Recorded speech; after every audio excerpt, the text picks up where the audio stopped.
Welcome to another episode of the Scottish Property Podcast. My name's Nick Ponte. I'm here with my co-host, Stephen Clark. How you doing, Stephen? Good, Nick. How are you?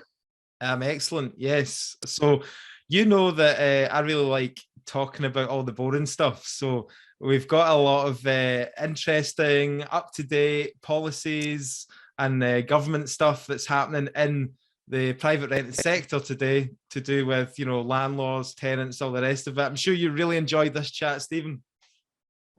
I did. I do enjoy these chats. I just find the scaremongering part, the boring part that I think that people get hooked on. And Daryl McIntosh, today's guest, he does kind of put that to the bed, and he does kind of say that a lot, scaremongering and how could they possibly put in rent controls and such. So he does kind of put your mind at rest, even though it's a bit of a policy chat and a bit of doom and gloom chat.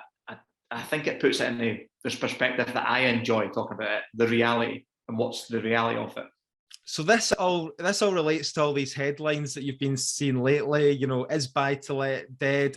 Is this the end of the private rented sector in the UK? Because there's so much happening between English and Scottish government, and we'll be mainly on this chat focusing on the Scottish government about rent controls. Changes to the possession grounds if you want to get your property back, how they've made them discretionary now and how you're not guaranteed to get your property back. So that was quite interesting. Also, about how this whole problem of the supply shortage in the private rented sector gets solved. We go into all that. We look at other countries, how they've tried rent controls in the past and failed. We talk about the politicians. Daryl McIntosh of Propertymark, who we've got on today, he is involved in a lot of the meetings, cabinet ministers, all the big policy makers and stuff, and he has really got his finger on the pulse. So, it was great to really get an inside kind of discussion on what's happening there. I think he said he's interviewing Patrick Harvey at one of the Propertymark conferences, so that'll be quite interesting too. No, absolutely. It was good guess and very open and honest as well about his opinions on what he thought was happening in the industry. He's an investor in the landlord himself, so he gets it. He understands. Yeah, so we'll just cut to the interview now. Hope you find it helpful with Daryl McIntosh of Propertymark. Welcome to the Scottish Property Podcast, Daryl McIntosh from Propertymark. How are you today? I'm great, thanks, and thanks for inviting me along. Great stuff. I've seen you on an English podcast recently talking about their changes down there, and there was a lot of panic. And, if I bring you back sort of pre-2017, before we brought in the PRT, that's probably where they're sitting at the moment down there. So that was quite interesting to listen to. But so how did that go down when they announced the white paper down in England?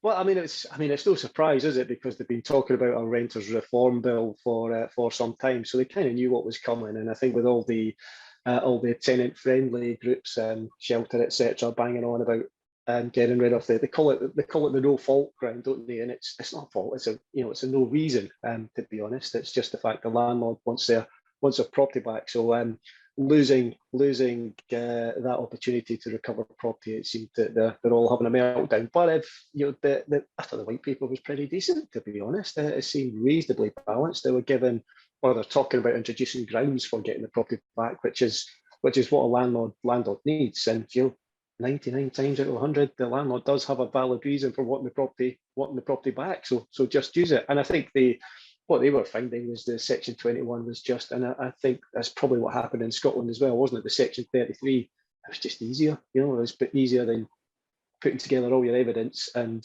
putting it to the tenant, when actually just go, well, it's no reason, I can use this Section 33 notice and get the property back. So it was just laziness. I think people were using it. And I think looking back, it almost seems like there was nothing to worry about at the time, because we had the same thing, really. Everybody was panicking. Like, I remember it was just when I started getting involved in being a letting agent, and I was doing the course, Let Well course, and I was meeting all these kind of old school landlords and letting agents, and this is the end of it. This is the end of the private rented sector. and now we're like 5 years on or whatever, and it seems to be working all right, the PRT. Don't think it's too bad. I mean, obviously we'll come on to the other things that have been introduced lately, but yeah, I don't think it's it certainly sparked a few headlines down there as well. Yeah, I mean, and obviously, I mean, it's come to the 5 year period, isn't it, for it to be under review? And yeah, general, as I say, nobody likes change, but it's generally working. People have got their head around it now. So yeah, you've got the grounds for possession there, which we'll come on to in a bit as well. So yeah, I think it's all right. I think the tribunal helps. I think with it's all about they're talking about the court reform down south as well. The tribunal here definitely helps. Well, we're here to talk about Scotland specifically, and obviously, that's your speciality as well. So we'll get on to. There's going to be a lot of doom and gloom and ranting in this podcast. So listeners who are listening to this, this is not a one that you're going to get inspired by. This is one where you need to keep up to date with what's going on in the news and the legislation. I think it's so important because people need to know that this is not an easy game being a property investor, landlord. There's constant battering from the government.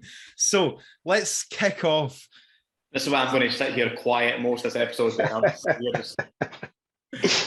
So let's kick off with the kind of number one thing that I don't even think a lot of people really know too much about this. And obviously what happened with the Scottish government and the Greens sharing a bit of power there, they have sort of launched this new deal for tenants consultation. I don't even know where we're at with it. It was open there. I don't know if it's shut now. Daryl, are you aware of where we're at with the consultation?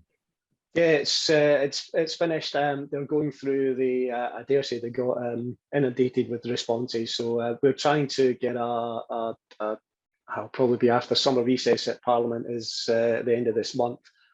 So we've been speaking to the civil servants who've been behind it and hope to do a kind of little round table with an update on some of their findings from the new deal for tenants. I mean, I think the only thing they missed from that is that the question that should the landlord pay the tenant's rent. I mean, I think that was the only thing that was missing from it. But I don't want to give them any ideas. I know that would be a good one. Aye, great stuff.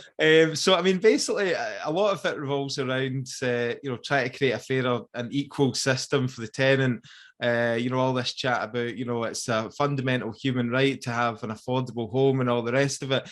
A lot to do with rent controls, a lot giving the tenant more power in terms of making it their own home, redecoration, keeping pets, all that sort of thing. I think the number one thing that kind of fears us as investors who are running property portfolios as a business, because I don't think there's really that many individual landlords anymore. There's not many people, it doesn't really work for many people who it's been like they've become accidental landlords, let's put it that way, since the tax changes and all the rest of it. So people who are trying to run their portfolio as a business and they're trying to make a profit at the end of the day, when the government come along and say, right, we're going to come in with something where we are going to mess in a capitalist market, basically, of supply and demand, and we're going to start imposing a control on rent, what damage can that have on a market, and what do you think the consequences could be of rent controls?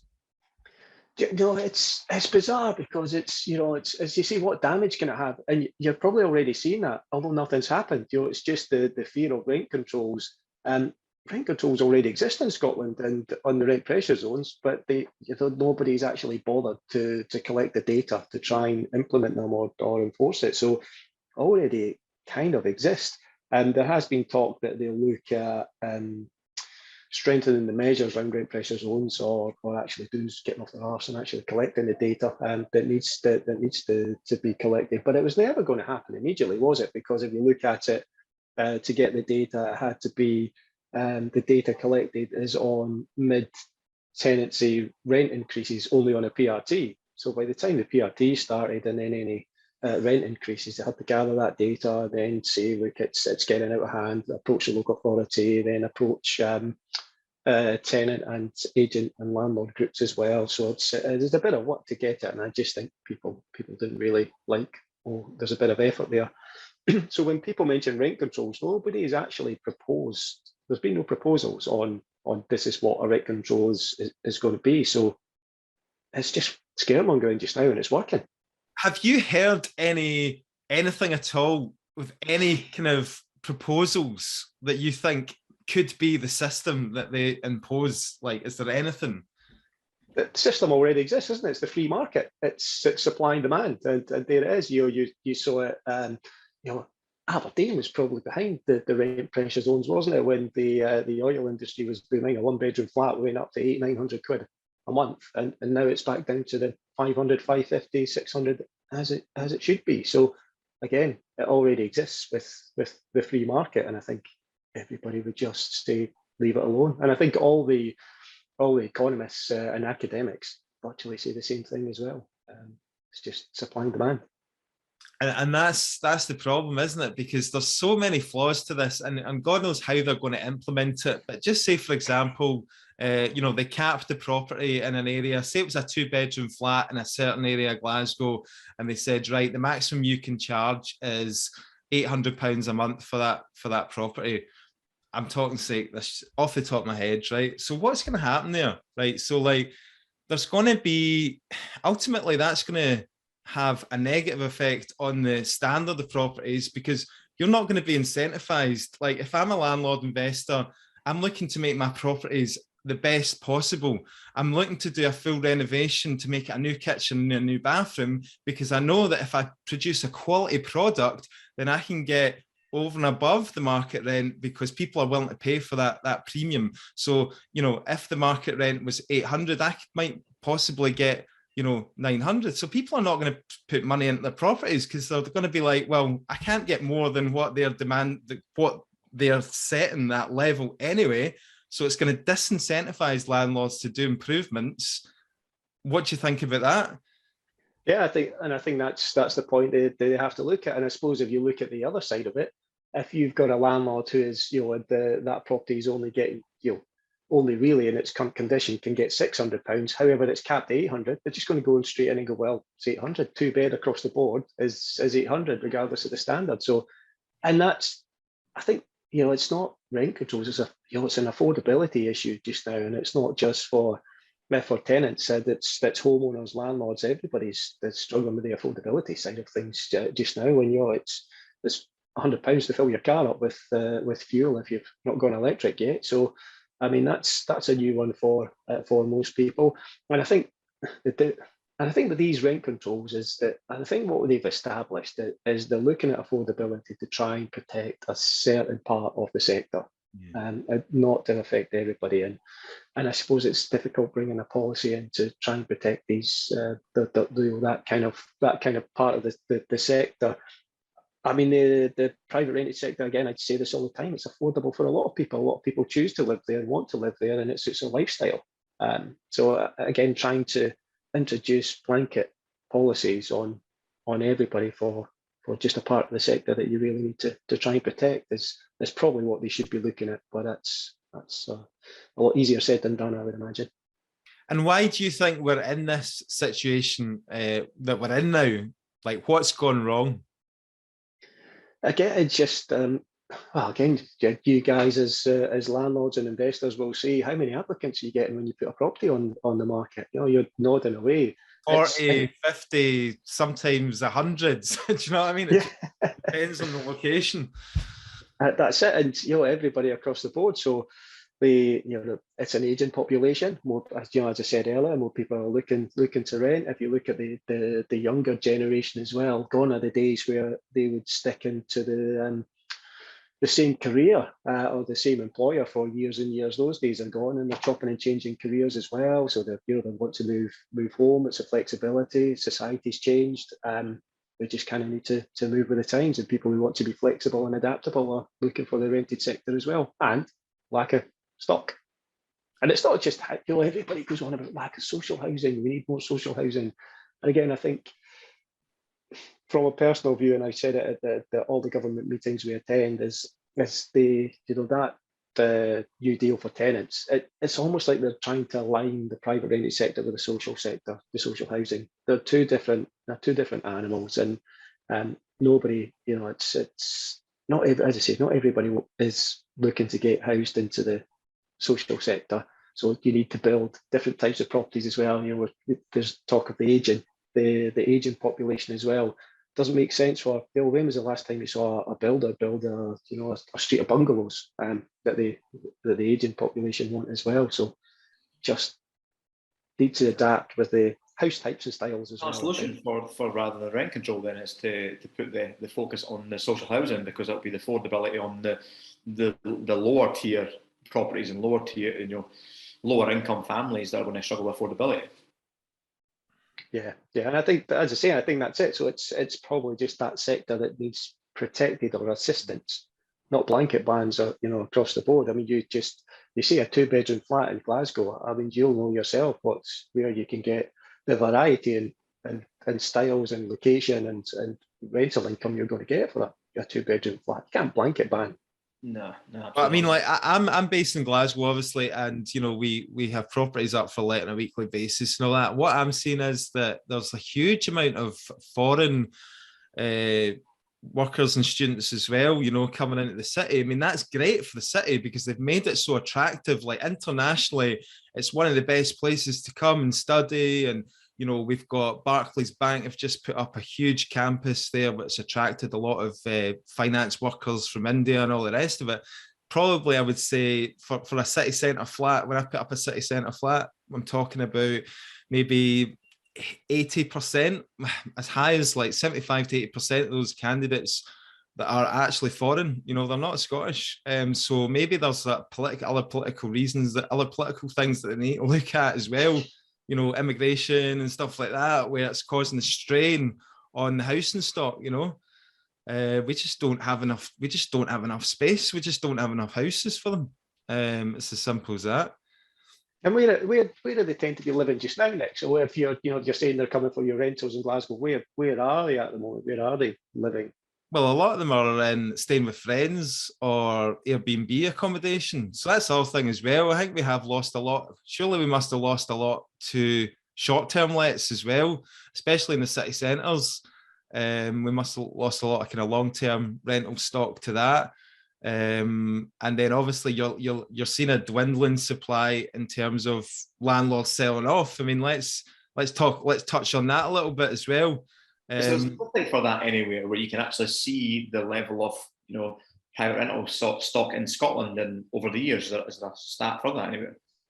No, I mean, there's England do the English House and survey annually. So, and again, this is all part of the government's kind of big brother watching, where they want to collect all the data and try and keep on top of these things. So all that we can do is regularly survey agents and members and try and get the feedback and just speak to people.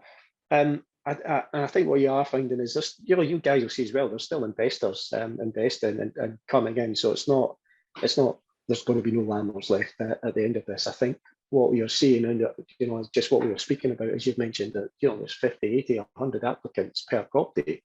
So there's that appetite there. There's just not enough new properties. There's not enough new investment coming. So an investor will buy, but they're buying from an accidental landlord or a previous investor. So there's not the new properties coming to the market, which is kind of what. That's a good point, because the other thing was, like we say, there was plenty of money and plenty of investors. Like just before this Zoom here, just before this podcast, I had a call from an investor from Singapore, who's a cash buyer, and apparently he's saying that there's loads of people over there looking to buy in UK and Glasgow. So there's no shortage of people wanting to buy property. I think that a lot of the stocks maybe been lost to over the last couple of years. There's been quite a big increase in first-time buyers as well.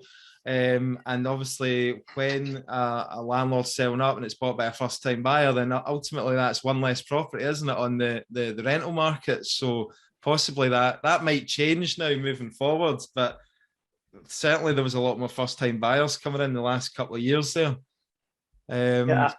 Well, I mean, yeah, definitely. And saying that from myself, I've been involved in the sale of a few property. I mean, I sold rental property that I had, and yeah, there were investors that were looking, but they were not willing to pay, anything above, it's crazy sales time at the moment. So it's, whatever the home report is, you can add 10, 15, 20, 25% on top of that. And of your properties in the right area, and that doesn't work for an investor. So it's it's your first time buyer who's looking to get on the ladder there. So yeah, it's not been many investors that have actually been successful in purchasing properties. Have you sat in? Oh, sorry, Stephen, on you go, mate. I was going to say, because you'd mentioned there that you'd sold off a property of your own. What are you finding the reasons why a lot of landlords and investors are selling off some stock? I think we had just decided that it's we'd had it a while, and when the tenants had handed in their notice, I think we're looking at moving house as well, so just kind of tidying everything up and moving on. So kind of personal way from that side. But then on the other, and again, personal name property because of an impact of Section 24. It was more, I think, from a personal view, it would have just been just to continue spend on it, and it just starts racking up, when you're kind of losing your tax breaks as well. So we'd had it a while, so just thought it was a time to get rid of. I think a lot of people are obviously, taking advantage of the inflated prices at the moment as well. Like it's a great time to sell, obviously. That's maybe changing, like we touched on recording yesterday's podcast about pending recession and all the rest of it. But, like a lot of people are saying, let's just sell up while we can get good money. Yeah, I mean, I saw the start of your podcast and yesterday, and your the doom and gloom on interest rates, and the interest rates climbing, but they're still really low. And I mean, I think what you have to find is it's still pretty low interest rate. It's just, but then that's the highest they've been for 13 years. So you look at somebody who's 26, 27, that's to them that's extortionate. As opposed to, I mean, I was maybe a little young for wasn't a house owner, but vaguely remember them at 13-14%, when people were trying to buy properties. So I think the difference, because I was looking at that as well, and I was thinking, why is everybody panicking about this? Because it's just tiny little increases, and we're still very low, like you say, compared to the early 90s. And I looked into it and I was like, it's to do with the ratio of to property prices. So like back then it was kind of before that huge boom in property prices that we had from like, I think probably early 2000s through to 2007, 2008, where property prices just went absolutely crazy, because they've gone up. And again, in the last couple of years, because they've just bounced up again, it's because of that that kind of ratio of salary earnings to property prices, that that's kind of scary, just that even at these small levels, because I think people are agreeing that 14-15% interest rates just could not happen again. Do you know what I mean? In this market. Yeah, you were getting a mansion for 50-60 grand back then, weren't you? Yeah. Now you can't get a car for that price. So exactly. So, I mean, do you sit in on these meetings then with any of these government ministers or any of these? Are you involved in any of these sort of policy discussions? Yeah, all the working groups we are involved with and trying to. I mean, I've probably been too long now to be a bit cynical and getting a bit cynical for it. I suppose before you used to get a bit excited when you hear they're here, they're listening, and they are listening. They just do nothing with what you're telling them. So I mean, if you get a small win, that's it. You're celebrating for ages. But again, I'm pretty cynical because the process is they've got to discuss it with people. They've got to be trying, it's all about them being challenged by an opposition party, isn't it? And they can say, well, we've gone through this. This is who we met. This is the discussion, but we're still coming out with the way we want to go. So, it's totally crazy because like housing is like one of the main things in the political agenda, and it's so small-minded because obviously, landlords, they're not well liked. I mean, I go on social media and I post stuff. The amount of hate and abuse I get for being a landlord, unbelievable. So we are a tiny, tiny minority of their vote as politicians. So it's obvious to them, if they just kind of batter landlords, that it's a good vote winner for them, isn't it? Because the large majority of the population hate landlords. Do you know what I mean? I know and here's my role with trying to deal with the landlords and letting agents and dealing with the estate agents as well. So yeah, I'm pretty thick-skinned at dealing with that sector. But you're right, I don't get the landlord. Do you know what? Is it a bit of jealousy because they want to be homeowners? Sometimes you say that. But it's annoying because we could be the solution to a problem, and they're not going to.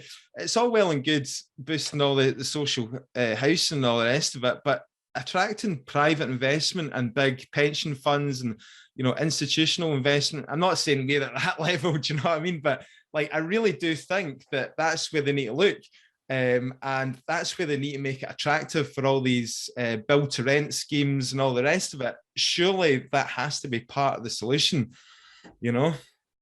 Yeah, you'll see the politicians get right behind the build to rent schemes because they think that's a solution. Again, it's probably just for a small sector. That again for maybe the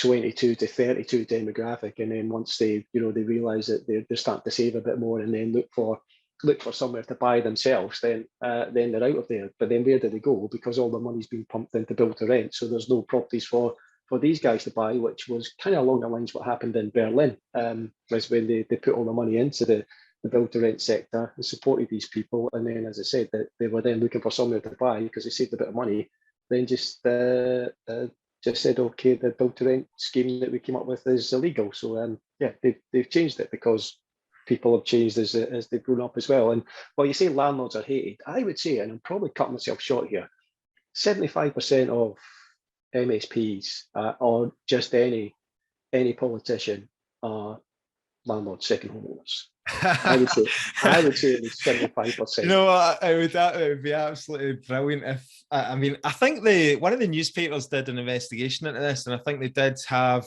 an article where they had them all. But yeah, it'd be so funny if they managed to find some link between like Patrick Harvey or something like that, and like his dad was like a portfolio landlord of like 10 properties or something like that. Do you know what I mean? Because he's the one that's after us. Do you know what I mean? Yeah. If we can find some link to Patrick Harvey, then we're onto one.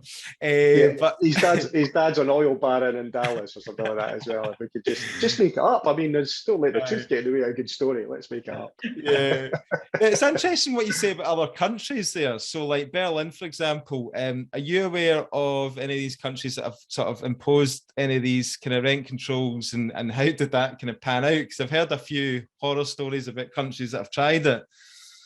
Yeah, I'm generally not a fan of comparing to other countries, because people will just cherry pick the best bits and they go, "Oh, this works in Belgium." Yeah, but you've just cherry picked 2 points. I mean, look at all of the banking, the housing sector. I think San Diego was one that regularly gets comments on about rent controls, where it worked for a little bit and then it just went downhill. So there's I don't think there's anywhere where rent controls have been a success. Otherwise, they'd be implementing it. The rent pressure zones were picked from Ireland, but again, it's just a completely different system as well. So I'm not a fan of comparing. I mean, yes, you can look and see how it worked, and I suppose introduce them into a study or a report. But just saying, "Oh, this is how it works over there. Let's copy it here." This latest thing about obviously pets, like pets. I mean, I've got no problem with pets as a landlord. I mean, I'm actually shit scared of dogs. I got attacked by one when I was a kid. So and people think I'm strange because I don't go near the dog. Because it's weird that, isn't it? Like, I mean, you walk down the street, right? You got somebody walking a dog, and the dog runs up and starts like scratching you and like trying to hump you and all the rest of it, and you're trying to kick it off, and they get offended because you're not like going all over them like, "Oh, hi," but not everybody wants to be pounced on. Like, if I was walking down the street with my 3-year-old and he started like tugging on your leg or something like that, people would get like offended. Do you know what I mean? So like, don't invade my space with your dogs, people. Nice comparing his 3-year-old to a dog. He is pretty mental, to be honest. Is he in the cage in the kitchen just now, is he? I know he's an absolute nut job. But sorry, I don't know how I've got off on that rant there. I talking about pets, tenants with pets, right? We take recommend an extra deposit if we're taking tenants with pets. We know that sometimes there can be damages. A lot of times there's everything's fine and there's no issues there. Also during lockdown, loads of people went out and got pets and dogs and cats and all the rest of it. So there's a lot more people. But this new chat of, you can't discriminate and you can't, you can't refuse somebody for having a pet. But I mean, again, this is just another kind of just political kind of, we're doing something for tenants sort of thing. Because at the end of the day, if you're not wanting to have pets in your property and you've got 30 to 40 people applying and you've got an application form that says, do you have a pet? Then you can just cherry pick the one that doesn't have a pet. Do you know what I mean? It's obvious, isn't it? I mean, I was just going to say the same. I mean, everything you said there, Nick, is that there's no laws or regulations, and there's not a blanket ban on landlords not accepting pets. If it's your ideal tenant and they've got a friendly dog that's not going to hump your leg, then if they're going to be there long term, you're just going, you're going to let them in. If that's somebody saying we want this 7, 8, 9 years, we've got the dog. It's generally fine. I think the biggest issue is when you've got a property that's not suitable, or that somebody had speaking to somebody the other day who had they had a rental property, but it was on an estate with a sheep farm, and the tenant said no pets, turned up with a dog, and the farmers go mental as the dog's chasing the sheep. So again, you can't really have that. And again, a relevant pet for a property. I mean, you're not going to take your pet giraffe to the top floor of a 1-bed flat, are you? So again, all a bit relevant. So there's nothing that's stopping people decorating their properties as well. I mean, going in and painting it black and then giving you 28 days notice, I mean, that's not going to be great, is it? But again, if somebody's going to be there long term, your landlords are just going to say, crack on, it's your house. Aye, but I've seen a lot of the kind of negativity and that landlords panicking again just because of these small issues, and it's not really a big deal. Do you know what I mean? There's bigger fish to fry and bigger things to worry about. A lot of scaremongering that they'll try and do a lot of the time. I mean, talking about going back to kids, like I actually think if you've got kids, you're at more of a disadvantage than if you've got animals, because kids do more damage, to be honest with you. You know what tenants are like in their applications, aren't they? They're no kids, no dogs, no animals, don't smoke, and then they're outside the front with their 5 dogs, 6 kids, having 7 fags. Yeah. What are you going to do? Absolutely. So on to more serious stuff again.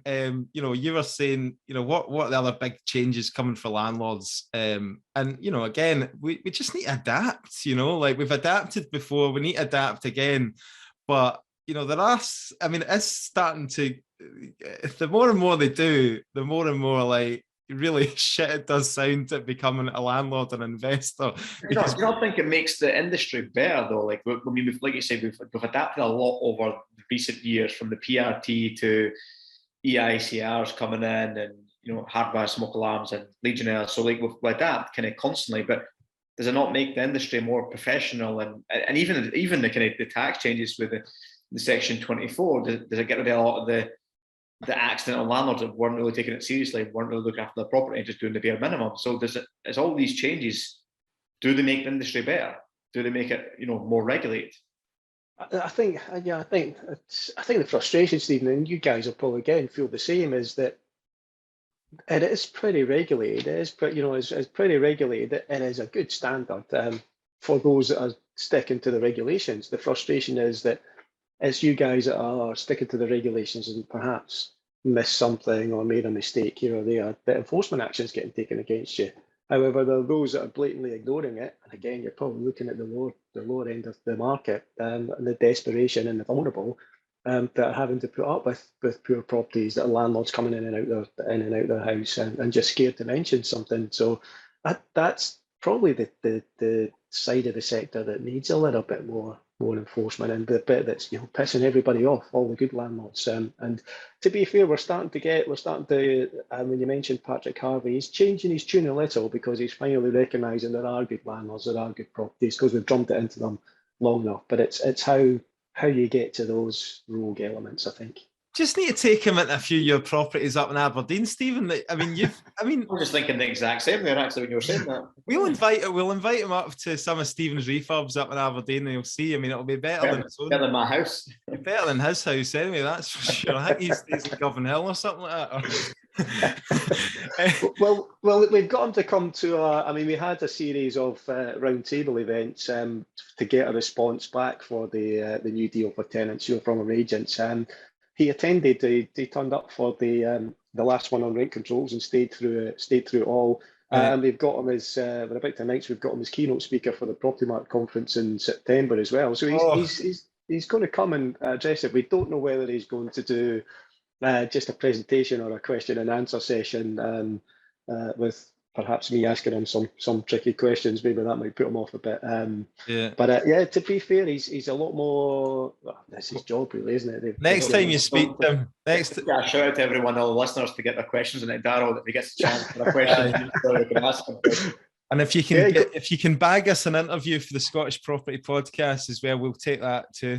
Fair enough. But go for it. Send your questions in, and if you don't, I'll make them up and say that made up names and just no, they're not from me. They're from the podcast. Yeah, you worry that he's going to turn up with some of these like militant groups from Living Rent or something like that. Do you know what I mean? They're going to be camped outside because they're pretty brutal as well. I've seen some videos where they just storm into letting agents and stuff like that.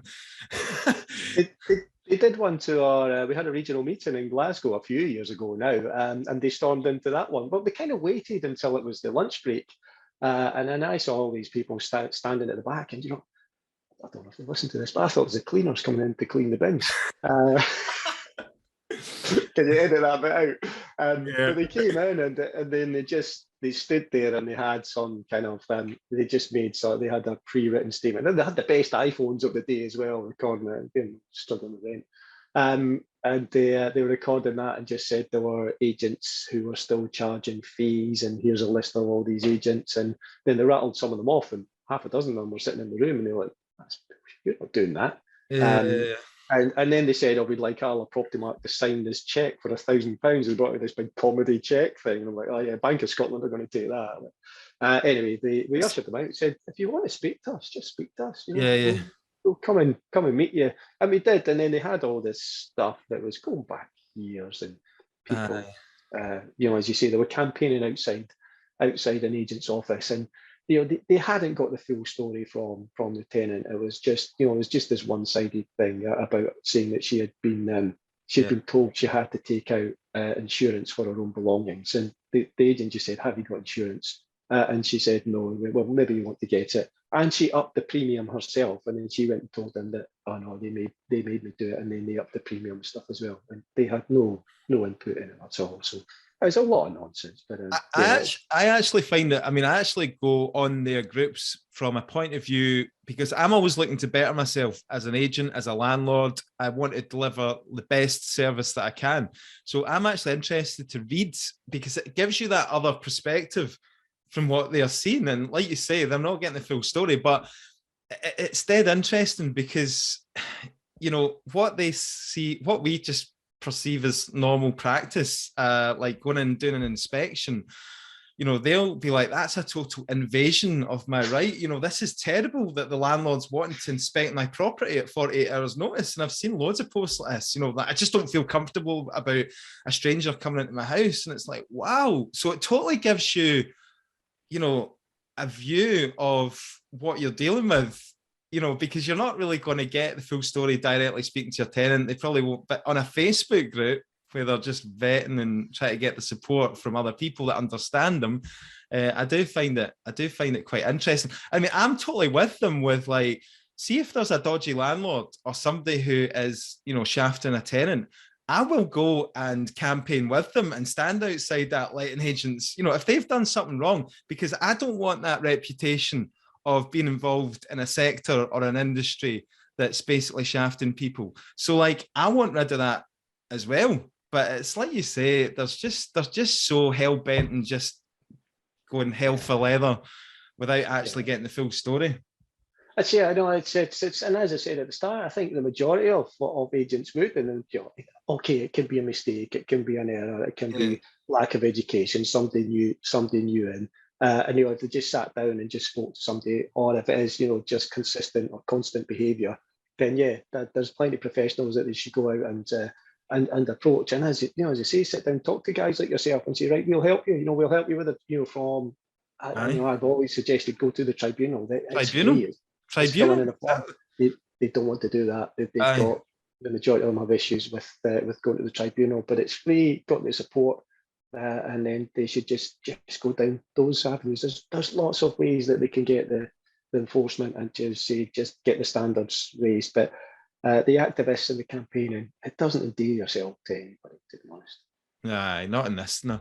Anyway, getting on to grounds for eviction. So you were saying this is a wee sneaky one that the government have come up with here. So just explain to us about the discretionary, isn't it? The discretionary grounds for eviction. Just gives, if you can summarise it very quickly over what happened. Right, go back to obviously the pandemic. Took a call from the housing minister. It just said, this is what we are, back to March 2020. Basically, nobody knew what was going to happen. We're going to lockdown. We need to do this, make the grounds for possession discretionary, just for a temporary period. And everybody took a pragmatic approach because, as I say, nobody knew what was going to happen. Nobody wanted to be leaving their, didn't want anybody losing their homes. We didn't know what was happening about employment, etc. That was back March 2020. They put a series of dates, extension dates on to keep the grounds for possession discretionary, along with all the other temporary measures that had come in. I remember 3 or 4 months after they had come in, speaking in one of the government meetings, the roundtable meeting, saying they just kept extending the date, and we just said this is what you're intended to do permanently. And I remember them looking, the civil servants looking, and they looked at each other with they obviously knew something that I had cottoned on to pretty quickly. And then it's just kept going. And the grounds for possession discretionary, you're losing your mandatory grounds, so to sell, wanting to move in. So the coronavirus recovery bill is going through just now. Last week there was a list of amendments to basically get rid of all the discretionary grounds and get your mandatory grounds back. All those amendments have been batted away. The final reading is, whenever this is going out, so Tuesday next week, the end of June, and basically it'll get approved. All your grounds for possession will be discretionary, so it'll be up to somebody sitting on a panel to say, I mean, you still have to go and get all your evidence, but is your reason for getting the property back better than the tenant? So as a landlord investor, do you need the property back, or does it need to be somebody's home? So it'll be up to a tribunal or panel to sit and suggest or come up with, well, up to them to decide really, which way the property should go. I mean, that's where you spoke about the human rights issue as well. I mean, a property owner should be able to do whatever they want with the property within reason, and now you're leaving it up to somebody else in somebody else's hands. And also, this includes lenders. So for any repossession, so if we get up to 15% in interest rate and the lenders start to repossess properties, they are not guaranteed vacant possession back. They're not even guaranteed the property back. So if they say they want the property back for a repossession, again, it'll be a discretionary ground, or they'll have the property back, but with a tenant in it. That effectively means they will be landlords, and if they don't register with landlord registration, then there's a criminal offence that they're committing as well. So I'm looking 5-6 steps down the line, but it'll only take the lender to get stung once or twice before they just decide to pull all the lending in Scotland and review it. So I'm not liking this, mate. I'm going to eject you off the call right now.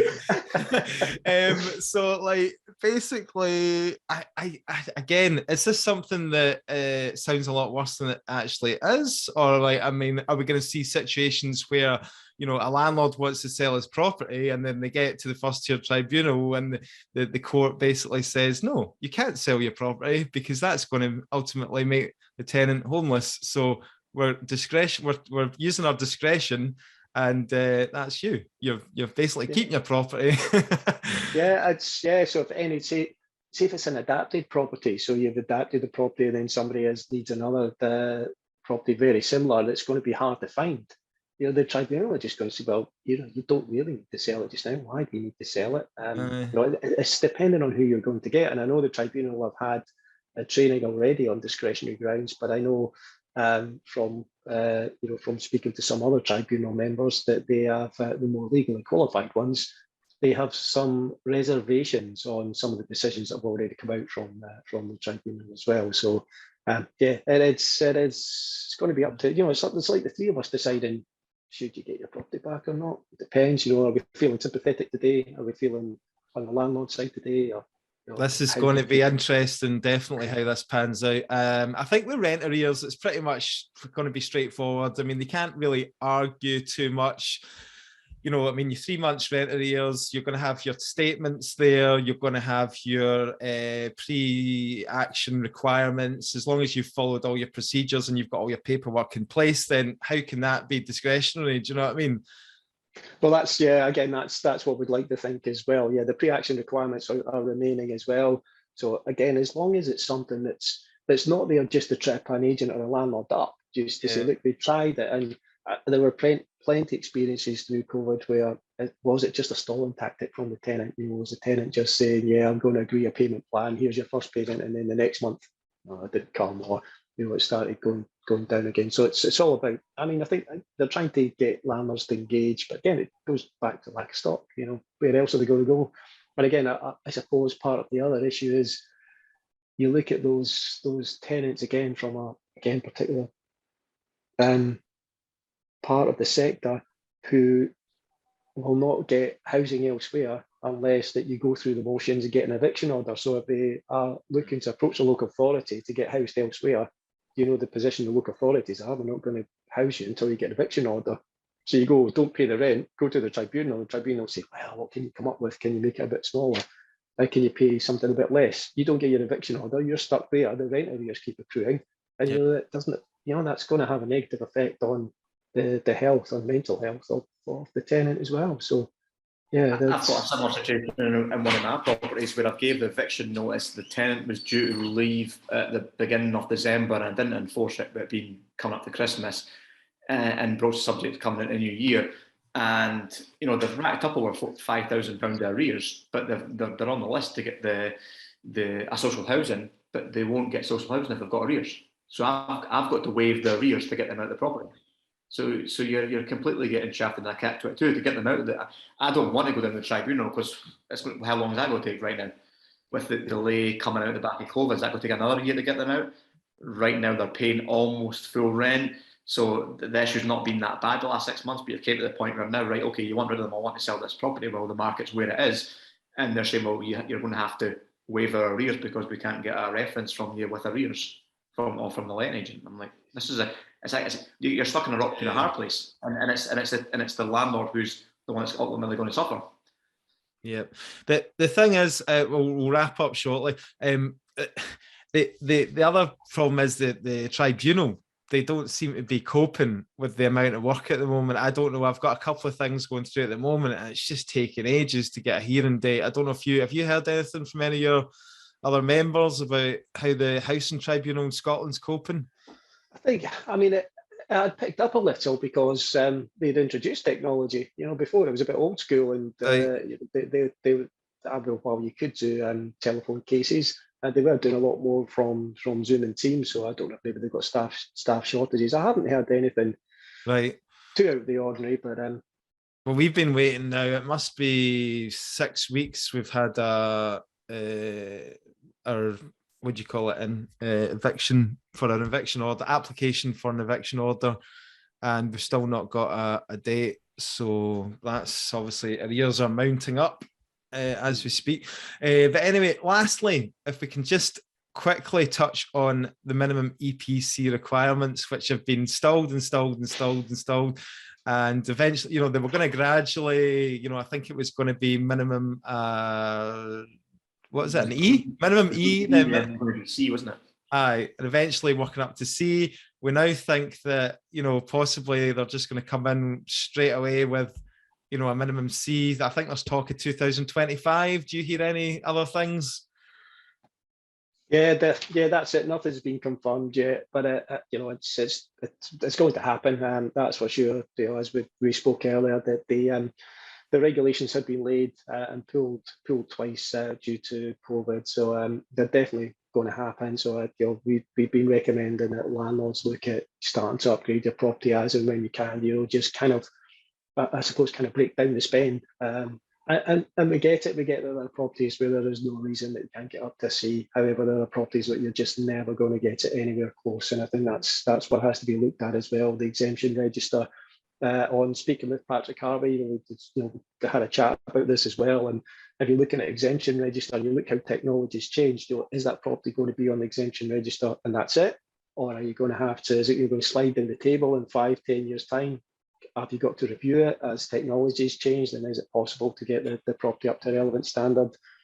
All of that may be looked at and introduced as well. And it's not just, you know, as you said, it's not just landlords. It'll be homeowners as well, and those trying to sell those selling their property or those buying it.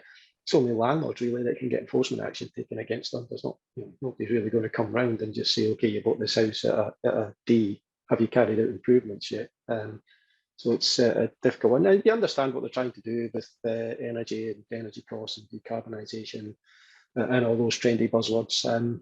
But it's going to come. But I emphasise there's nothing in force at the moment, because the amount of questions that we get, people who have googled it and not realised that it's England, or it's you know, the regs have been pulled. So they're not in yet. They will come. Just start, see what you can do to break down the spend. Yeah, it's getting easier for a change. I think this one's going to be one that in 10 years' time we'll still be talking about, because, like, at the moment, you know, with the economy, inflation, you know, Nicola Sturgeon's coming out with their Indy Ref 2 plan and all the rest of it. The whole zero emissions target is going to be put in the back burner. So, but I think it's definitely one that as landlords, and when I'm buying property, an EPC certificate used to be the last, and in fact I never even used to look at it. It's now one of the first things that I look at, so it's definitely important.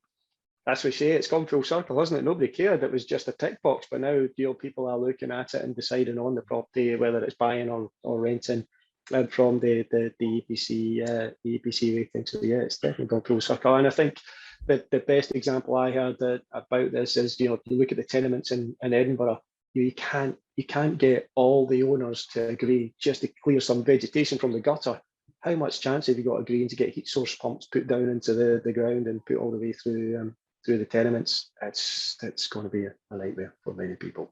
Do you think there's another reason that you're going to see a bit of mass exodus from the market, and people going, do you know what, I'm never going to reach these tenement blocks to this current standard, I might, you know, they might as well sell? That's it. It's just going to depend on what are your exemptions and how realistic are the government going to be? Is technology there? You know, they keep talking about heat source pumps, but I don't really think they're that great at the moment, are they? I think I'd probably just compare them to probably mobile phone from the 80s, which is going to be that by about that. yeah, absolutely. That's a really good point, actually. Listen, Daryl, I think this has been a great conversation. I've really enjoyed it. Really appreciate you taking the time to talk to us about this sort of stuff. You know, a lot of people find this policy stuff really boring. I find it fascinating. I think, you know, if you're serious about your property business, you really need to be up to speed with this stuff and know what's happening and the changes that are taking place. Where can people reach out to you, get involved, you know, join Propertymark, or how does that work? That's it. Yeah, that, you know, as an agent, you can join Propertymark, become a member, or, you know, I'll speak to anybody, as you can see by talking to you two. So if people just want to email me or for you know, even if they've got silly questions, you've probably gathered you get a silly answer back as well. So just you can get me at Daryl McIntosh at propertymark.co.uk. The phone number's there as well. So by all means, if anybody's got any other anecdotal or real life data that they want to send us, I think that we can use and give to ministers. We're regularly in contact with them, and I mean, even today we're firing off a few emails and letters to some of those on the coronavirus recovery bill committee as well, just to keep being grumpy. But those that are those that are a bit more supportive, unfortunately, they're in the minority with the SNP pushing things through. It's funny, as I'll round up pretty quickly. We speak to a lot of MSPs, not ministers, and even those that are, just said that there are some who are landlords as well. There are many SNP MPs who don't quite agree with the government policies, whether it's the Green and SNP collaboration policies, and they will tell us that. However, when it comes to vote, everything's transparent, so they don't vote against their own party. How personally they may have a different view, but from a voting perspective, they have to push things through. So I was never really bothered with politics till I got into this role, but when you see how stuff aren't really, you can still see how kind of underhand or sneaky or a lot of this stuff is. Yeah. Well, pass on our regards to Patrick Harvey when you see him, and try and get us an interview in the Scottish Property Podcast as well. And it's been great, Daryl. Thanks again for joining us. Thanks for inviting me along. Thanks. Cheers, man. So, guys, I hope you enjoyed that interview with Daryl McIntosh. I was certainly the quiet one in that interview, but I did really enjoy that chat. I know you did, Nick. I mean, like I say, we like to keep you updated with all the kind of current affairs in property as well. So I hope you find it a good resource. And as always, guys, really appreciate your support. Subscribe on all the podcast platforms. If you've got a minute, leave us a review. It will help our listener numbers. Share the podcast, and also get onto Eventbrite and book your ticket to one of our monthly networking meetups, where we're across the country: Aberdeen, Dundee, Glasgow, and Edinburgh. And that's it. Yeah, thanks a lot, guys. Cheers.